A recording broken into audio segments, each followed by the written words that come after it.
¿Qué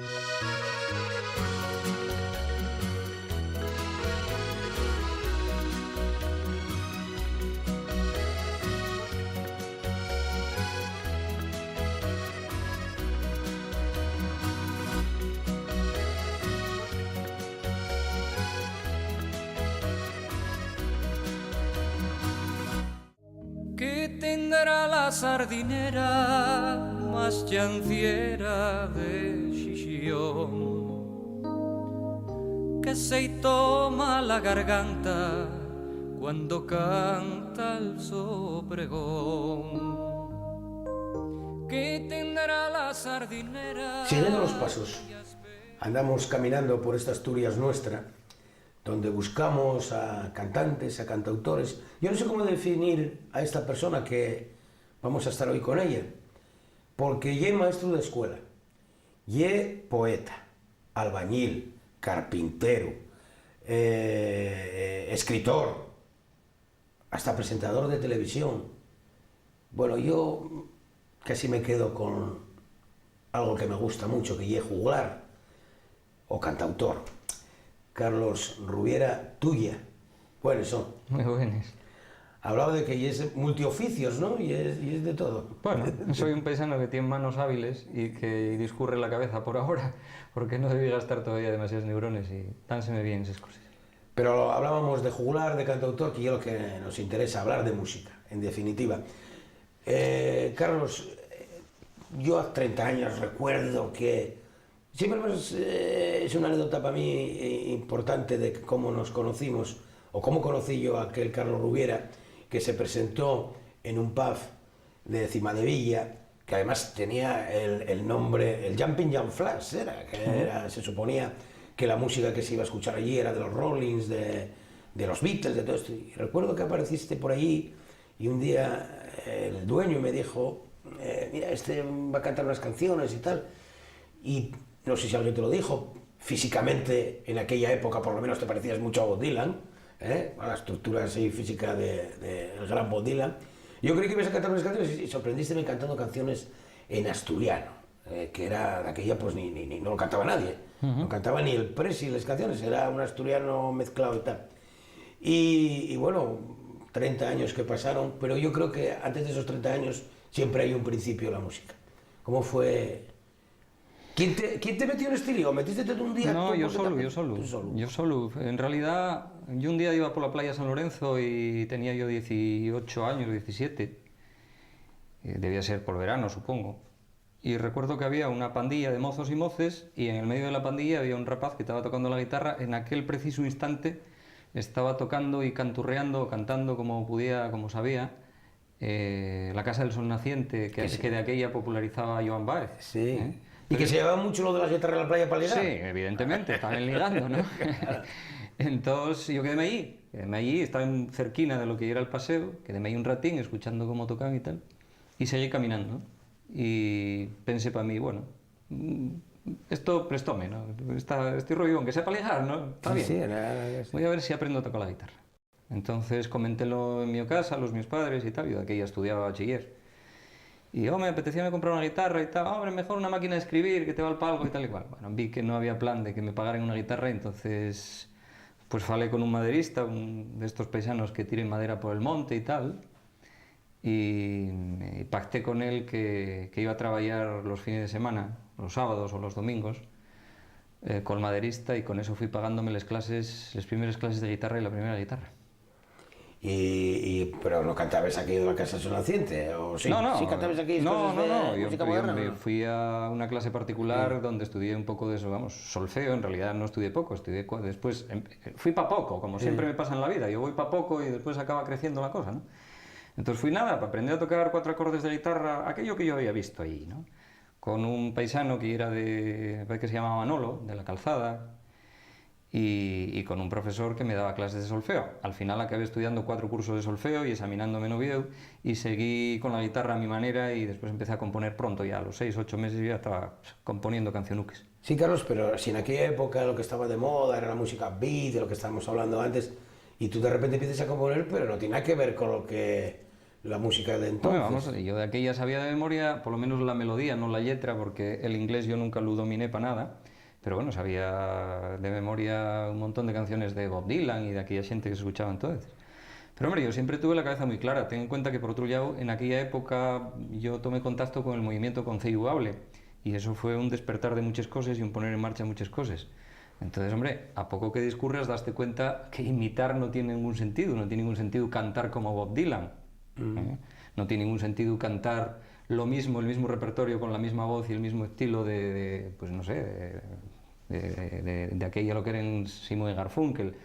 Lo que tiene sentido es tomar nota de cómo lo faen en otras partes, que ye con lo suyo, porque Bob Dylan evidentemente tenía sus raíces musicales en lo que era el country, la música en definitiva trasladada por los campesinos irlandeses. Sí, aquella etiqueta que se dijo folk. Sí, y era el folk country, sí, y era el folk del país, el folclore del país, el folk country, ¿no? En realidad, aquel folk de los años 60 o aquel country de los años 60 y era el producto de la música tradicional irlandesa que habían llevado los emigrantes a América, ¿no? Entonces, la idea allí es muy clara, y decir, ¿qué hay en Asturias que tenemos de música tradicional? Y a partir de ahí empieces a reelaborar y a estudiar y a trabajar con ello. Y eso fue lo que hizo Carlos Rubiera antes que nadie en Asturias, que decir, pues trabajaron mucho los grupos folk y muy bien. Y además en un tiempo difícil porque hacer de repente en Bable, sí, que en el año 70, en la actualidad todavía no está como oficial, figúrate. Claro, en 1974, un mes después de aparecer en la revista Asturias Semanal la sección conceituable, que es una sección literaria, pues yo compuse al mío primo, que es la primera canción escrita en un asturiano con cabeza ya del asturiano y un idioma. No en el amestado que tú citabas antes de las canciones del Presi, o en el amestado que utilizaba Víctor Manuel en canciones como Paxarinos, ¿no? Ese amestado que decía Paxarinos que vais volando, decidle a ella. Sí, esa mezcla que, visto desde Güey, pues resulta realmente ridícula. Oye aquello, oye esto. Entonces Carlos Rubiera en el 74 ya sabía muy bien distinguir o compones en castellano y entonces tiene que ser un castellano correcto, o compones en asturiano y entonces no mezcles castellanismos que suenen evidentemente lo que llamamos entonces fino, ¿no? Ay, mira qué fino. Dices que la primera canción que compusiste era aquí de Primo Mío. Sí, al mío primo, sí. Si te digo que ahora que estamos aquí cerca del piano... Si me dices eso y es un asesino, pero bueno, acordaraste, ¿no? Dime, primo mío, que estás na mili, ¿cuántas veces te acordaste de las cosas que dejaste aquí? Suénate, ¿no? Hombre, no, yo creo que solo que de aquella yo componía con guitarra, ¿no? Componía con guitarra antes y ahora piano. Eso que bueno, va cogiendo más experiencia, el piano es más completo que la guitarra. ¿O? No, bueno, vamos a ver, los primeros años, pues yo ya era pues, el típico cantautor. Los cantautores de los años 70 todos andaban con la guitarra al yombo, ¿no? Casi todos ya éramos malos músicos, falando en plata. O sea, incluso los que se hicieron muy, muy famosos, ¿no? Pues la verdad es que era gente con una intuición musical, con una facilidad para componer melodías, con una voz más o menos buena, algunas realmente males, y no voy a citar nombres, pero supongo que todos los tenemos en la cabeza. Pero bueno, y era un contexto, y todos los cantautores lo que sí tenían era un poco la su etiqueta, y era que los textos de las canciones, en contra de la música pachanga, que son textos que no valen para nada, que realmente como letra, como literatura, no tienen sentido, los cantautores de alguna manera estaban obligados a hacer buenos textos. El ejemplo más significativo podría ser Serrat, que era un gran escritor de letras de canciones, ¿no? Pero bueno, los demás tenían que escribir buenos textos. Lo que pasa es que yo después siempre asalto mata, porque hubo que ganarse la vida de otras maneras, como maestro, como profesor o como presentador de televisión, como dijiste tú, hubo que ganarse la vida. Pero bueno, yo siempre seguí estudiando música y seguí preparándome, ¿no? Y en un momento determinado, unos 10 años o 12 por ahí, pues bueno, apetecióme introducirme un poco en el piano, después estudié canto y ahora mismo, bueno, soy medio músico, quiero decir, tengo una formación musical muy superior a la que es habitual en un cantautor, hasta el punto de que yo como cantante ahora mismo puedo cantar ópera. De hecho, hago recitales líricos. Hablábamos de cuando empezaste, pero sobre todo yo recuerdo que en aquella época era muy difícil grabar, sí, sobre todo en Asturias. Sí. Yo tengo aquí el primer disco, Pasín a Paso, bueno, tengo este, que es el sencillo, sí, el primero. y decíamos que era difícil grabar. Sí, sí. Tú ya entras y a un estudio de grabación, oye, que te fichen así rápidamente. No. O hay... Lo primero y eso. Y esto, lo primero y eso. Yo empecé en 1974 y empecé a componer. En 1975 debuté en público en unos recitales que se montaron en el pueblo de Asturias, coincidiendo con la Feria de Muestres. Y aquí lo que llaman la Panerona. En la Panerona, que se hicieron allí unos días que se llamaron Jornadas de Presentación de la Nueva Canción Asturiana o algo así, sí, que inventó Manuel Fernández, el nieto de los Joan. Y yo allí debuté, invitado por Julio Ramos a cantar un par de canciones, entre ellas el mío primo, ¿no? Y después en el 76 ya di el primer concierto que se hizo entero en asturiano, el primer recital de canciones todas en asturiano que se hizo en la historia, Fizulo y yo, en marzo del 76 en el Salón de la Caixa de Ahorros. Y ese año, en verano, grabamos 2 canciones, pero no había en Asturias un estudio de grabación profesional. Entonces, con Miguel Fernández, un amigo que tenía un equipo, digamos, tipo radio, un equipo casero de los que se utilizaban en la radio para grabar programas, con unas rebos de 4 pistas y esas cosas, hicimos una grabación con un equipo de músicos, amigos, todos, entre ellos muy buenos músicos conocidos en Asturias, como Óscar Catire, como pues pululó por aquí Felipe del Campo, aunque al final no fue el que tocó el bajo, Alberto Turulla, que en La Paz estea. Pues grabamos 2 canciones que se publicaron en ese disco sencillo que tú tenéis ahí, que fue el primer disco en la historia cuya grabación se hizo en Asturias, porque de aquella, cuando había que grabar un disco, inmediatamente se pensaba en marchar, evidentemente, a Madrid. Claro, los medios técnicos con los que grabamos ese disco eran muy insuficientes y el sonido, escuchado desde ahora, hay un sonido espantoso.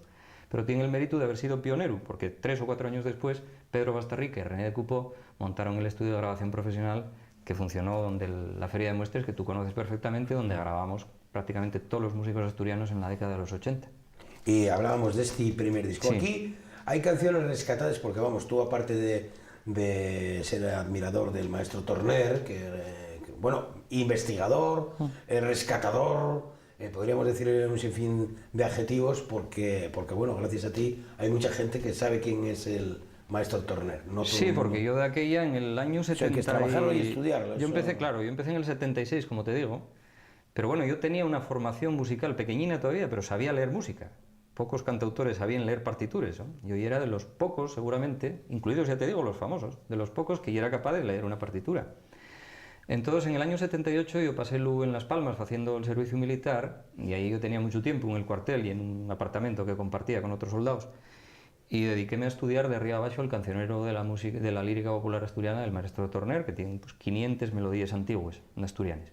Y yo de ahí rescaté melodías y rescaté ideas para componer o para ampliar y, digamos, actualizar canciones tradicionales asturianas. Esa es una cara de ese disco, está dedicada a eso. Pero aquí hay canciones ya tuyas. Evidentemente, o sea, hay una cara que recuelle eso, canciones tradicionales adaptadas, rescatadas, ampliadas, en fin, retocadas por mí, y hay otra cara que son canciones de cantautor, canciones, por ejemplo, Elegía para Navascués, pues es una canción del momento dedicada cuando al famoso pintor, cuando fallece el escultor y pintor José María Navascués. Aquí hay bueno, la palombina esta, sí. que es, yo no sé si no está en este primer sí, disco. sí, está la palombina, sí. Esta y es, digamos, el primer éxito que tienes tú, por lo menos a nivel conocido, ¿no? O sea, Carlos Rovira, si sonaba de aquella en la radio y tal, sí, era esta, era esta la canción. Sí. Y tal. ¿Acuerdas de ella, de la canción? No, estaba en sol, no sé. No me acuerdo. Está clara. Hace esa guitarra esta ya. No, es que no todas las canciones que yo compuse les sé acompañar al piano, porque muchas de ellas ya no les canto, ¿no? Entonces esta yo creo que estaba en sol mayor. Aquella palombina que está en el corredor, tira y un tironeña, tira y un volador. Ese era el estribillo. Sí, el coreo, esa canción. Y Carlos Rovira ya sigue componiendo, sigue, como decíamos, haciendo de todo, porque ya decíamos antes que igual haces una mesa, una silla, que haces un cuadro, que haces una escultura, que haces tu propia casa, donde estamos en estos momentos, pero sigue vinculado a la música y coge, yo creo, que la buena época de los cantautores o de la música donde se promociona por los emisores de radio, donde ya no da vergüenza hablar en asturiano, cosa que sucedía por lo menos en mi época, donde incluso los mismos maestros, si empleabas una palabra asturiana, eso va en contra de tu profesión de maestro, pero ya sí, si dices una palabra, pues igual te pegaban, incluso porque había que quitarlo, había que hablar en castellano. y ya, digamos, que te profesionalizas de alguna manera, ya es un Carlos Rubiera que hace recitales, que ya tiene discos en el mercado, aparece este barcubelero, Sí. y yo creo que aquí ya las canciones ya destaquen, ya... Sí, Barco Velero fue un disco de cierto éxito y, hombre, hay que decirlo todo, básicamente debido a ti, que tenéis un programa en Radio Mar de una audiencia enorme y que además ponía sistemáticamente a los cantautores que trabajamos aquí, a los cantautores asturianos, que te debemos pues el 50% o el 60% de lo que pudo ser la nuestra fama en los años 80, ¿no? Y en este disco ya hubo, pues bueno, de ellas canciones con un relativo éxito, especialmente Virgen de Guía, ¿no? Sí. Una canción que se pinchó mucho en la radio, que gustó mucho popularmente, que se hicieron versiones de ella por otros artistas, ¿no? Y efectivamente, en esa década de los 80, sobre todo en los primeros 80, yo tuve una actividad pública bastante grande, con conciertos, incluso con la Orquesta Sinfónica al principio de los 80, con muchos conciertos por pueblos de Asturias, incluso fuera, por Madrid, en fin, Y por el extranjero también. extranjero. Sí. Eso fue después ya, fue rondando los años 90, que estuve en Suiza con los centros asturianos, etcétera, ¿no? Pero sí, que efectivamente, sobre todo en aquella época todavía existían los pubs, ¿no? Aquellos sitios de copes donde por la noche había música en vivo, cosa que desapareció pocos años después. Y en aquel momento, pues, yo no, porque yo nunca fui un profesional en exclusiva de la música, para nada. Para mí la música, aparte de un hobby, pues era, bueno, una manera de a lo mejor ganar alguna perra extra en temporada alta, ¿no? Pero bueno, había gente como compañeros como Jerónimo, como Santa Rúa o tal, que hacían doblete, vamos, que tocaban a las 10 en un pub y marchaban con la guitarra para el otro para tocar a las 11 y a las 12 en otro y así. Decías Virgen de Guía, a mí me gusta casi, aunque no fuera chalanero, me encanta, pero bueno, Virgen de Guía fue de las canciones, como se dice, más pinchadas en la radio y más conocidas. ¿Por qué no haces ahí un pasaje de Virgen de Guía? Estamos en plan atraco. Ya te pasaré la minuta, porque a ver si crees tú que Carlos Rubiera canta... Es que No, además por recordarlo, son canciones que quedan en el recuerdo. Sí, por recordarlo al público, ¿no?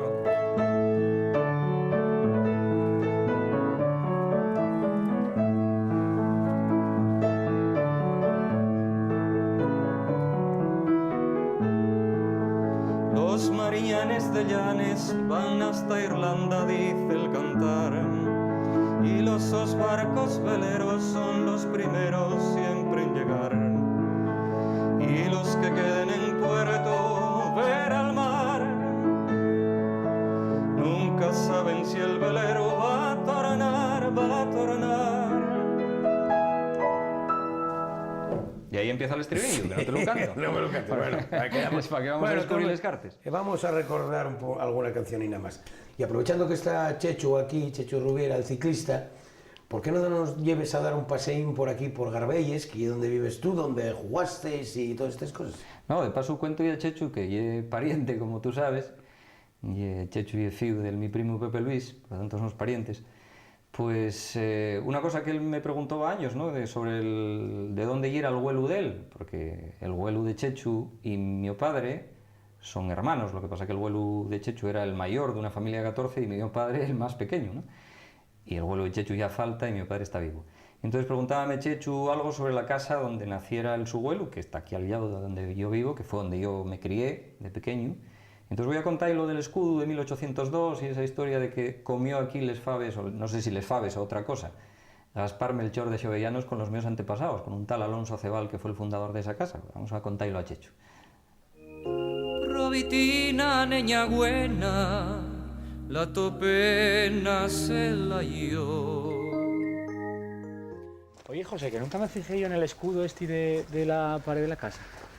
Y mira que vine veces aquí por camión recogiendo la leche. Venís con tu pa en el camión a la leche. Pero muchas veces venía y nunca... Sí. ¿Estaba tapado antes o estaba así? No, el escudo estaba a la vista. Lo que pasa es que había una parte para arriba que estaba tapada con cal.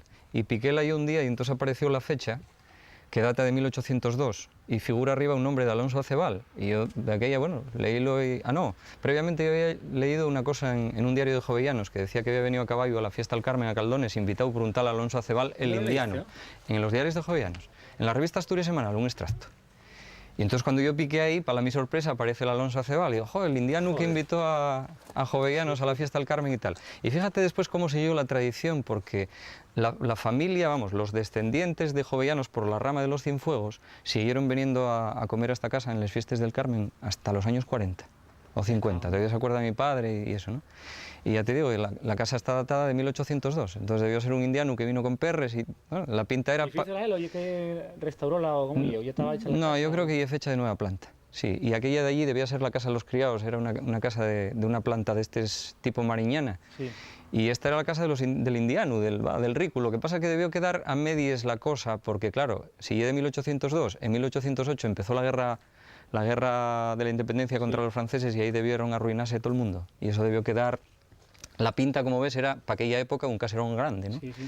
Pero después, bueno, la cosa no debió de ir muy allá por culpa probablemente de la guerra, ¿eh? Y después cuenten los más viejos, los hermanos de tu abuelo y de mi pa, cuenten que si fue un convento. Yo calculo que lo que pasa es que tuvieron refugiados aquí monjes de lo que fue después la fábrica de tabacos, que era el convento de los Recoletes. Probablemente estuvieron refugiados aquí cuando la guerra. Puesto que había conexión entre el indiano y la familia de jovellanos, y aquel convento estaba en terrenos de jovellanos, y allí además estaba como monja, incluso fue superiora, la hermana, Josefa, pues probablemente se refugiaron aquí cuando vinieron los franceses que invadieron Chichón y tal y lo desmantelaron todo, digo yo. Sí, sí. Entonces, bueno, estoy. Y aquí yo acuérdome ver a tu abuelo ahí con la boina sentado en el portal y tal. Sí, sí, el recuerdo que tienes. Sí, Ahí. hombre, claro, cuando veníamos a la fiesta, ya sabes que en la fiesta del Carmen suelen reunirse todos los hermanos, ¿no? O sea, todos los fíos de abuelo Ramón, del tu bisabuelo. Y entonces comíamos todos ahí dentro, en el portal, ahí por la...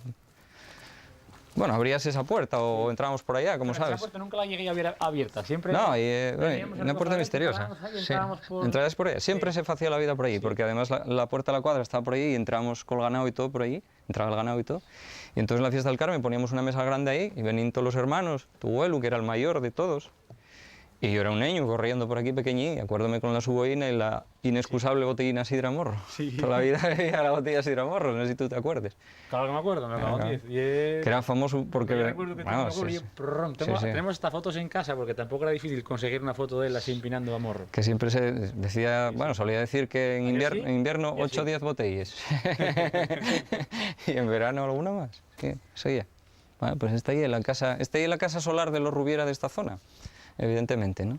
Lo que pasa que ya te digo, el iniciador fue un tal Alonso Acebal, que algún día tendré yo que desempolvar documentos y ver a ver cómo fue esa historia. Tuvo que ser un paisano que marchó para América sobre 1750 o por ahí y llegaría pues a finales del siglo, hacia 1800. ¿Y en casa Herminia y Norino nunca te dijeron que quedase nada de ningún documento? Hay fotos viejas, pero documentos no, porque yo rebusqué. Entonces hay fotos de los años 20 con paisanos de por aquí en las fiestas, pero documentos antiguos no. Sí, sí. No quedó nada.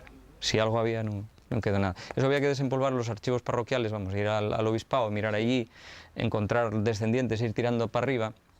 Y después, si acaso, no sé, ver en el archivo de indianos, a ver si consta en algún lado la migración de ese paisano, y una investigación que llevaría años, y había que no tener nada que hacer, claro. Pero al fin y al cabo, después sería muy guapo porque hay una novela. Porque pues, hubo un descendiente que por lo visto jugaba a les tierres, a les cartes y perdía. Sí. Un desastre, uno de estos, un desastre. ¿No? Lo típico de un, no sé, de un nieto de un rico o yerno, la mar, que nada, fundía les perres y les tierres, ¿no? Y así quedó la cosa. Y entonces luego, ¿cómo llegó el enlace entre el indiano y la familia? Yo eso no lo sé. O sea, ¿dónde aparece el Rubiera? No lo sé. O sea, evidentemente el apellido original debía ser el Acebal, pero en algún momento hubo alguien que tuvo como descendiente una fía y casó con Rubieras, y ahí empezó la línea de los Rubieras. Pero la línea de los Rubieras, además, es decir, el apellido Rubiera hay un apellido bastante reciente que aparece, no me acuerdo yo ahora mismo las fechas, pero bueno, aparece ya muy entrado probablemente el siglo XVIII en Chichón.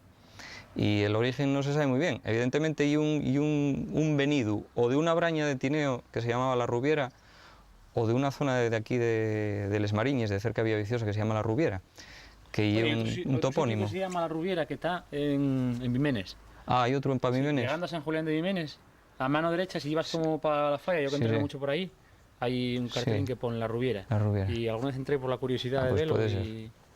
Puede ser, dicen que, vamos, los estudios de toponimia, que puede ser de rupes, de piedra, una zona rocosa, o bien de rúbeo, una zona que porque haya mucho felecho tal se ve así como muy marrón, ¿no? Y en aquella época los apellidos era cuando todavía la gente ni estaba sentado en registros, entonces cuando se empezó a hacer registros, vamos, no ya de los parroquiales, sino del civiles, ¿no? El registro civil, pues a la gente preguntaba, ¿y usted cómo se llama? Y claro, la gente, digamos, de familia bien tenían apellidos González, Pérez, los de línea, digamos, Goda, ¿no? Y la gente de los montes no tenía apellidos, entonces llamábase por el nombre de la madre y el sitio del lugar. Claro. Entonces, ¿usted cómo se llama? Yo Pepín, el de María la Rubiera. No, como decir Chechu el de Valdornón. Sí. Y entonces apuntaban, ¿no? Fulano el de la Rubiera, y así quedaba. Entonces, la historia ahí más o menos es esa.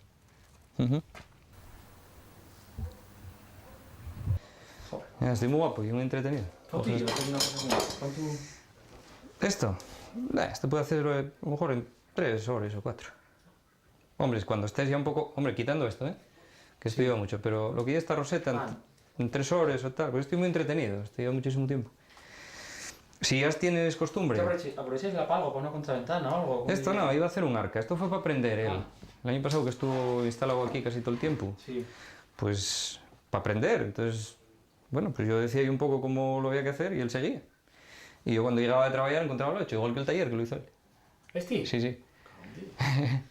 Iba diciendo, hicimos los dos el suelo y tal, pues mira, una hilada, ponía yo la primera filada de ladrillos, sigue tú, y yo cuando llegaba estaba a la mitad y bien, no hay que decir nada. Y es muy eficaz, y un niño que dices cómo va y ras. Y llegas, pues nada, montamos entre los dos el talladín, que yo tenía ganas de tener un taller. Y está a medio montar, claro, ya ves cómo está, de mala manera. Y aquí nada, con los gubies... Luego yo, no. ¿Qué haces? ¿Estás bien? Tampoco tienes que discurrir mucho, pero bueno, ya cuando tienes cierta práctica, nada más que lo ves, ya sabes para dónde tienes que cortar. Igual esto que lo otro. Y es fácil, al final y todo fácil, son 4 trucos. Oye, tú trabajaste también algo el azabache, ¿no? Va, hice unos pendientes y un corazón para la moza. Porque llegué, estos días de Cordema, así tuve por la villa y había 6 sitios donde vendían azabache y eso. Sí. Y las mines de azabache, hay por la zona de la villa ahí, ¿no? En Oles. En Oles. La única que queda en Oles.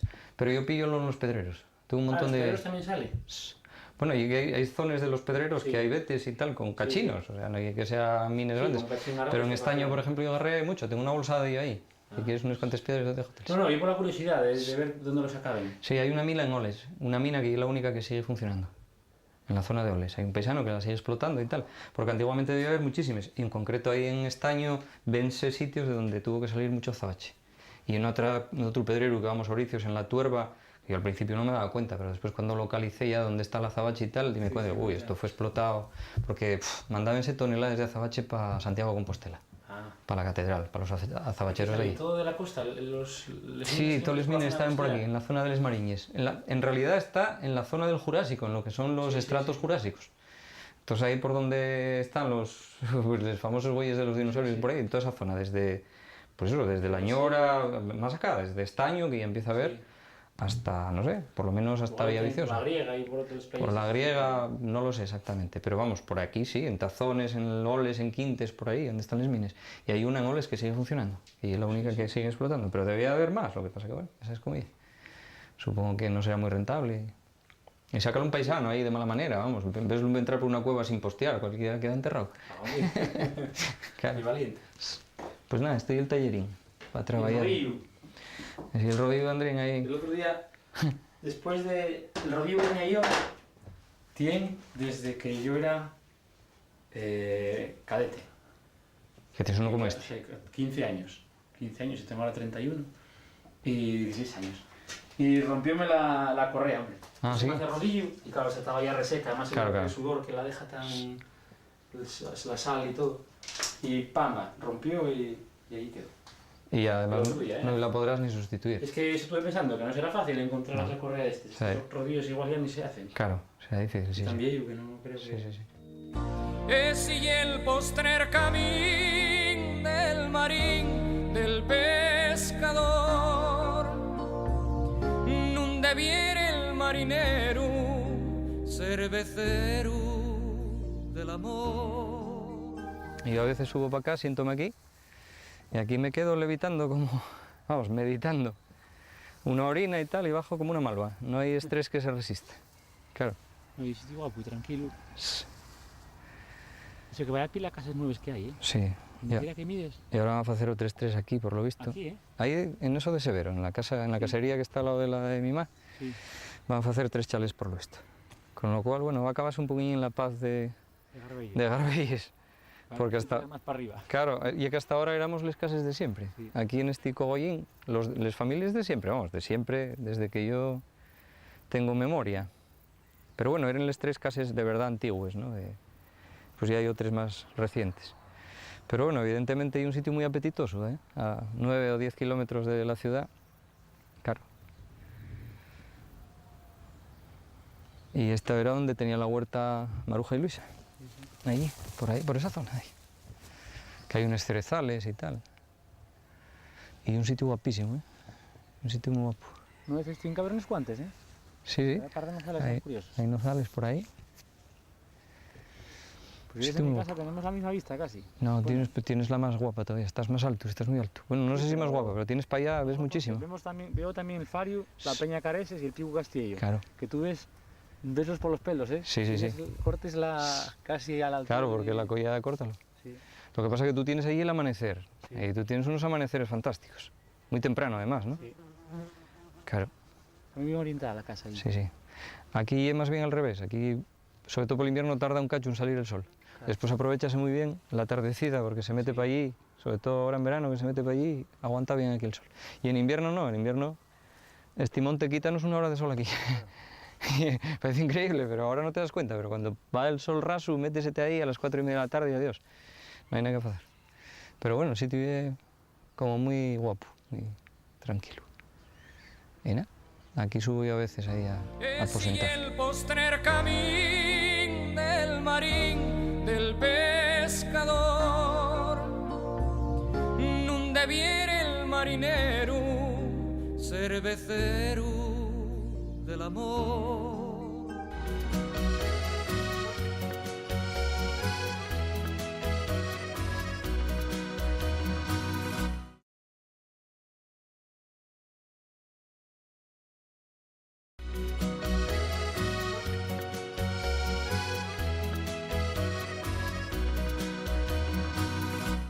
Bueno, Carlos, quedé sorprendido con este paisaje, con esta casa, con todo esto que Chechu y tú nos enseñasteis, y con lo de la piedra esta de donde... Sí, es ahí un sitio donde yo subo a meditar realmente, a sentarme allí, a vaciar la cabeza de estrés y de rollos mundanos y a meterme en lo que lle el mi ser, que lle donde salen pues las cosas que después salen. Las canciones y las composiciones.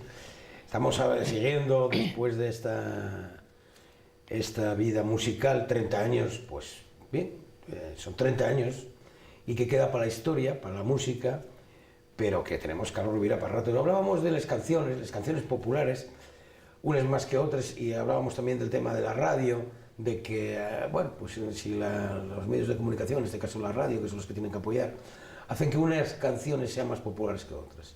Para ti me supongo que son todas iguales, ¿no? O sea, tus propias composiciones... Sí, cuando compones una canción casi siempre piensas que la última es la perfecta, ¿no? Que tampoco es así, porque cada una responde a un reto diferente, a una emoción diferente, o a veces a un reto de compositor. Hay una canción, por ejemplo, que se titula Brasileña, ¿no? Que tiene pues, un aire de bossa nova, y que cuenta una historia de amor, supuestamente, con una mujer brasileña en una playa de Yastres, ¿no? Y siempre me pregunta la gente, bueno, la brasileña existió en tu vida, ¿no? Un rollín que tuviste, y digo, no, ni existió, ni nada de nada. Simplemente hay un reto de compositor, en un momento determinado, pues tocar un ritmo o una estructura de canción que nunca tocaste. En este caso, pues era una bossa nova, como en otro momento pues pude componer un tango o un vals. Estas canciones siempre en bable, o bueno, en asturiano, sí. Casi todo y tal. Que ya es fácil de digerir aquí en Asturias, pero sin embargo tú cuando vas fuera, que yo sé que muchos conductores, por ejemplo, que salen fuera, yo no digo fuera al extranjero, sino a cualquier sitio de España, ¿Las canciones las sigues cantando en bable o no? ¿O las cantas en castellano? Mis canciones están compuestas en asturiano y cuando les cánteles en asturiano. Yo no tengo versiones en otros idiomas por ahora. Si un día me ficha la EMI... Serrat, por ejemplo, tiene un sistema que en Cataluña todo es en catalán. No, hombre, si Manolo Díaz me ficha para la EMI y hacemos una tirada para todo el mundo, pues igual fago Virgen de Guía y la Capitana en castellano o en inglés, o sea, bueno, pero no es el caso. Lo que pasa que yo fuera de Asturias prácticamente no salí, o sea, salí a Suiza o a un festival en Alemania o tal, pero bueno, a sitios muy concretos y en el caso de Suiza los centros asturianos. Sí, porque ocurre que España es una grande y libre y sigue siéndolo por lo visto después de 20 años de democracia y solo cabe en la televisión de España y solo cabe en las radios de España aquello que oye flamencao, oye por supuesto en castellano, todo lo demás por lo visto no oye español. Digo yo, porque yo nunca tuve cabida en un programa de televisión española, será que no me consideren español. No es que yo no me considere, y que debe ser que a mí no me tienen por tal. Es que yo hablaba de este disco concretamente, de Camín del Norte, incluso de la Mariñanes. Yo recuerdo haberlo escuchado en Radio Raíces de Bruselas, en un programa que se hacía para la migración y tal, y eran de los discos más puestos. De hecho, recuerdo que a mí se me pidió, porque estaban rayados de tanto ponerlos, y ver a gente pues en bares, en centros donde hubo presentaciones, pues llorando, porque yo creo que los asturianos tenemos olvidados a los asturianos allá de los mares, como se dice, ¿no? Solo se les llama para los votos, ¿no? Para la hora de votar y tal. Pero estas canciones, repito, que lo viví en mi propia carne, que a lo mejor Carlos Rubiera no era un tío en Bruselas muy popular. Sin embargo, se conocía sus canciones y sobre todo sus composiciones. Eso te llegaba a ti cuando salías afuera. Sí, hombre, vamos a ver. Los asturianos, yo estoy convencido de que hay más discos de Carlos Rubiera fuera de Asturias que en Asturias. Llevados básicamente por asturianos que están fuera o por parientes de aquí que los manden. O sea, yo conozco mucha gente de aquí que de repente dice, oye, compré 2 discos tuyos o 3, o véndeme 2 discos o dame 2 discos que los voy a mandar a un pariente que tengo en Chile y a otro que tengo no sé dónde. Hay muchos discos de Carlos Rubiera fuera de Asturias y es cierto que los asturianos, especialmente los asturianos que están fuera de Asturias, emocionense tremendamente. Yo recuerdo cantar en Basilea, en el Centro Asturiano de Basilea, ahí estuve 2 veces, fui una vez, pues cantéles mis canciones y cuando volví 2 años después yo llevaba compuesta una canción que fue inspirada precisamente allí, en Basilea, que es Llorando y al Rin, una canción, un vals muy guapo que fue muy popular. Cuando volví al cabo de 2 años, canté aquella canción, además estaba entre el público una moza muy salada que fue un poco el punto de inspiración de aquella canción y de ese personaje y púseme a cantar la canción Llorando y al Ring, expliqué que había sido compuesta después de estar cantando allí 2 años antes y bueno, yo cuando cantaba con mi guitarra habitualmente póngome a cantar, cerraba los huellos y poníame a cantar, ¿no? Y en un momento, de vez en cuando abres los huellos para ver la guitarra y ver la mano y ver al público.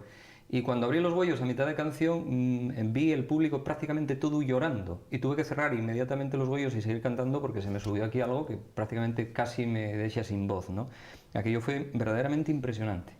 Ver cómo 100 personas que había de repente con una canción estaban todas que no podían dar vuelta a la garganta, ¿no? De hecho, les dedicaste un disco a los Emigrantes. Sí, Emigrantes. Aquí, que está la canción esa que decías.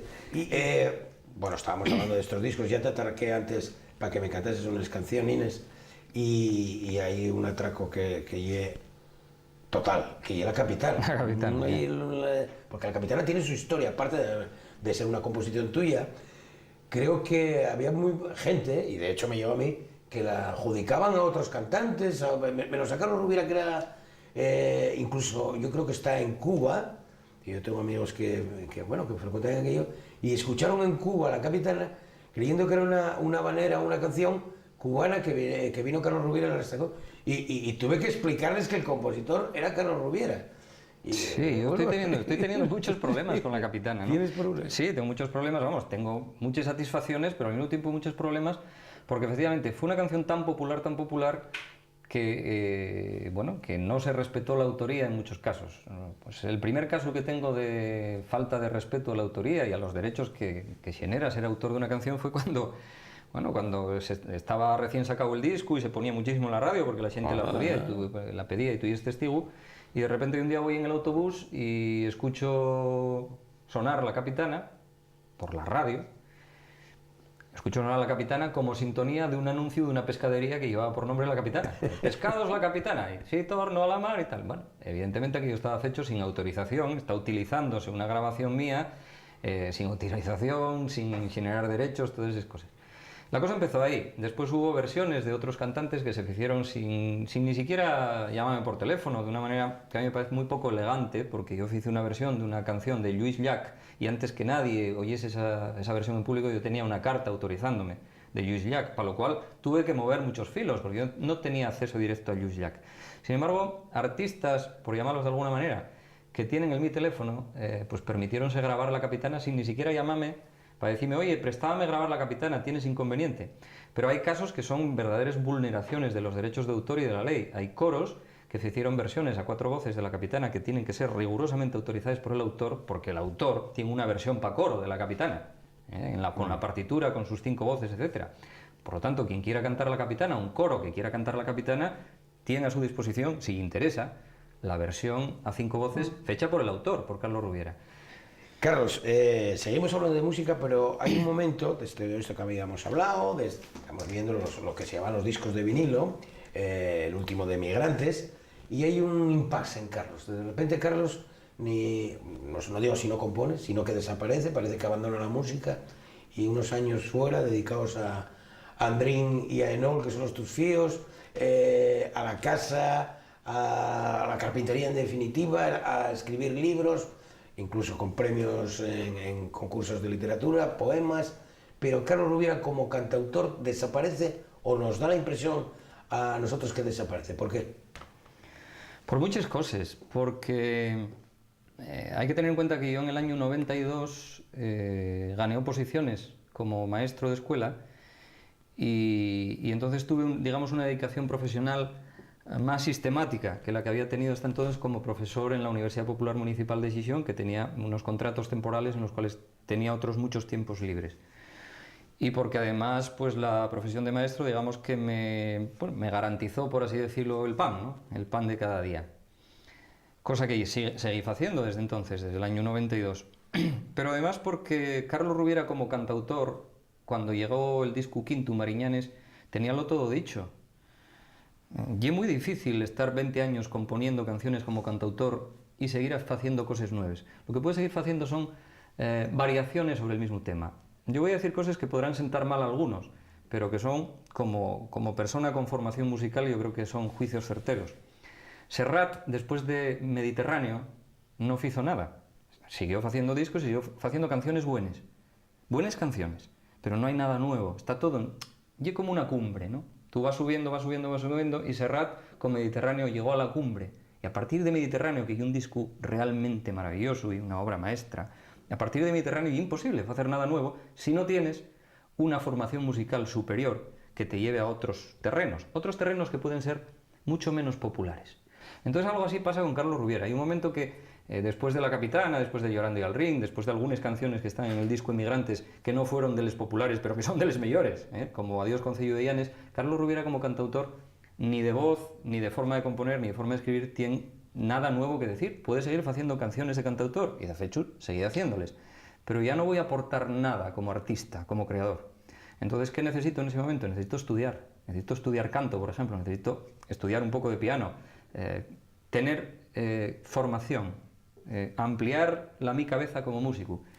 Y después de 6 años de estudios de canto y después de unos cuantos años en silencio, aparentemente para el público, aunque trabajando mucho internamente, pues aparece Viaje al Silencio, que hay un punto y aparte y que hay una obra musicalmente mucho más importante que todo lo anterior, aunque absolutamente desconocida. Pero va a pasar, Miguel... Desconocida y distinto al Carlos Rubiera, por supuesto, con voz de barítono. Hay lírica, voz de barítono, Total. O sea, de repente a mucha gente nos coge por sorpresa. Por sorpresa. Pues eso, detrás de ese silencio, de repente Carlos Rubiera, pero... Sí, ¿qué pero, es esto? pero es ahí el pago que tenemos a veces los que, por no sé qué, tenemos una chispa que nos adelanta un poco al tiempo. También ya era una sorpresa y un descoloque total oír a un cantante en el año 75, en el año 76, cantarlo todo en asturiano.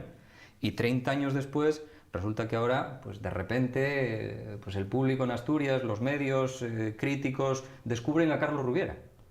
con 20 años de retraso, perdona.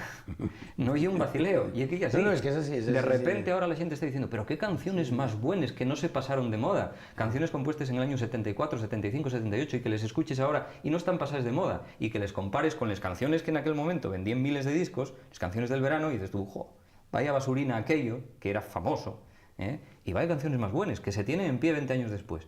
Pues algo así va a pasar con Viaxe al Silencio. Lo que hay en Viaxe al Silencio es un material musical de valor, dentro de lo que es la música asturiana, ¿no? Estamos ahí en un punto intermedio entre la música popular y la gran música de los grandes clásicos. Claro, yo no puedo ser Mozart, yo no llego a ese nivel, pero estoy en un nivel intermedio. Quiero decir que en Viaxe al Silencio hay una obra musicalmente de mucha calidad, de mucha más calidad que todo lo que hice como cantautor, pero eso tardará otros 20 años en reconocérseme.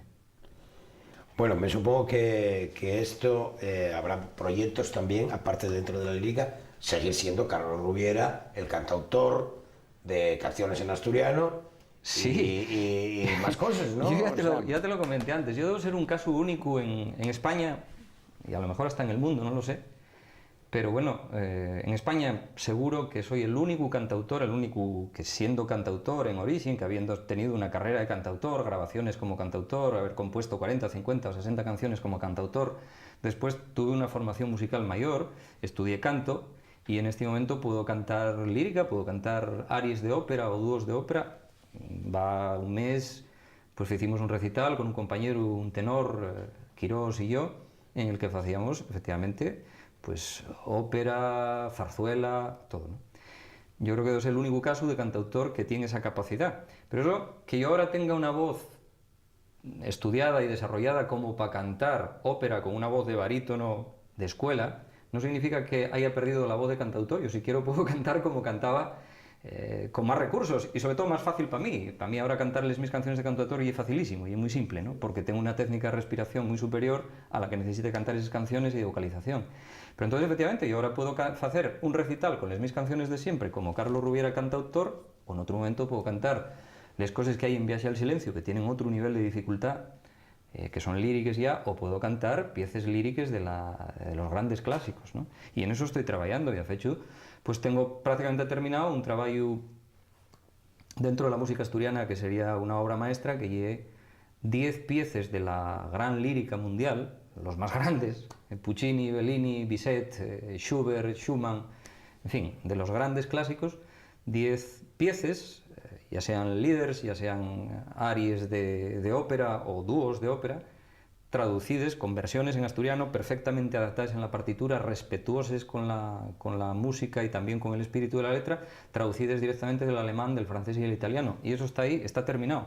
Solo necesito, porque eso no lo puedo hacer solo, un apoyo institucional que está solicitado, veremos a ver si en este país hay gobierno y pueblo, para hacer un estreno, porque eso requiere una orquesta, requiere un coro, requiere un piano de cola, requiere un pianista de verdad y requiere que Carlos Rubiera esté 3 meses preparando la voz, porque eso y una carrera de maratón, no hay que correr 50 metros, y bueno, hacer ese montaje y plasmarlo en un disco que sería pues probablemente mi culminación como músico. No sé si yo podré irme mucho más allá.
Que se adurma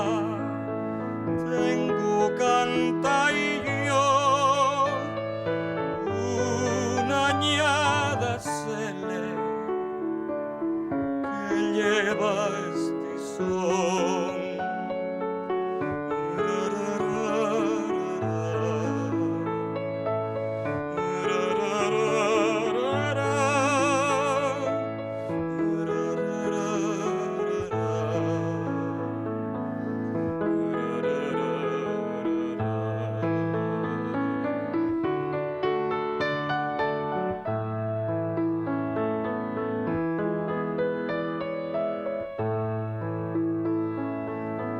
Les llanines roches, ¿quién les va a llenar?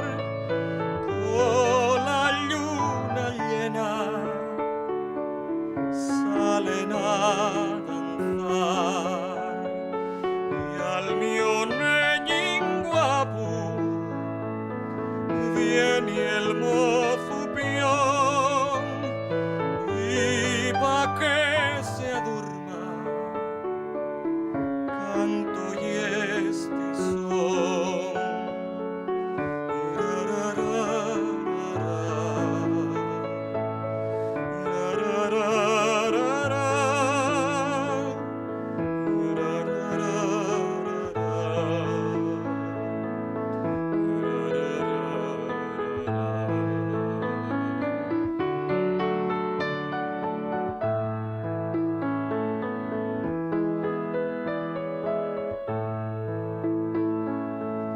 Dormite, mio neño,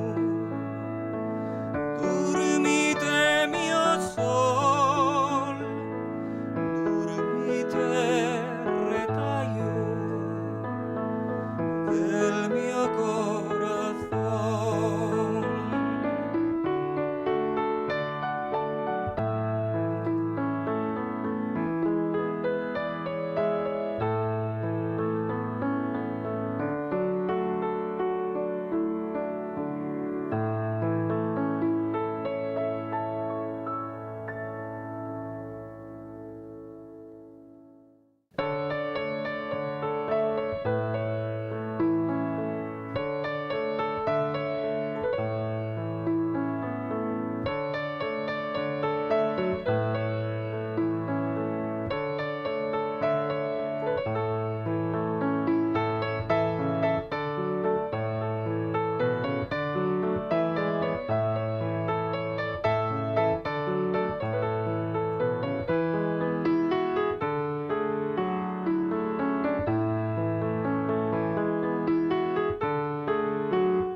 Los mariñanes de Llanes van hasta Irlanda, dice el cantar, y nuestros barcos veleros son los primeros siempre en llegar, y los que queden en Puerto ver al mar nunca saben si el velero va a tornar,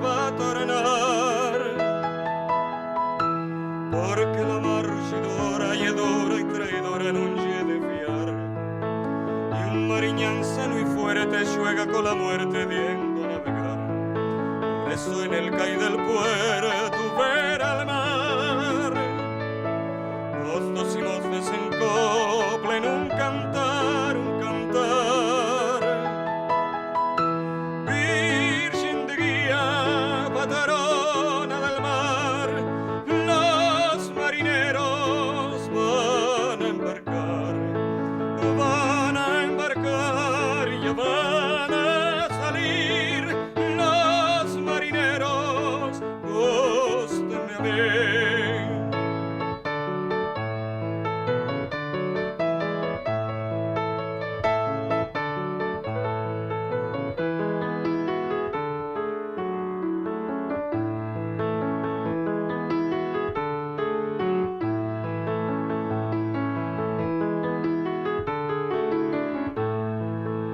Porque la mar ruixidora y dura y traidora non lle de fiar. Y un mariñán sano y fuerte juega con la muerte yendo a navegar. Por eso en el cais del puerto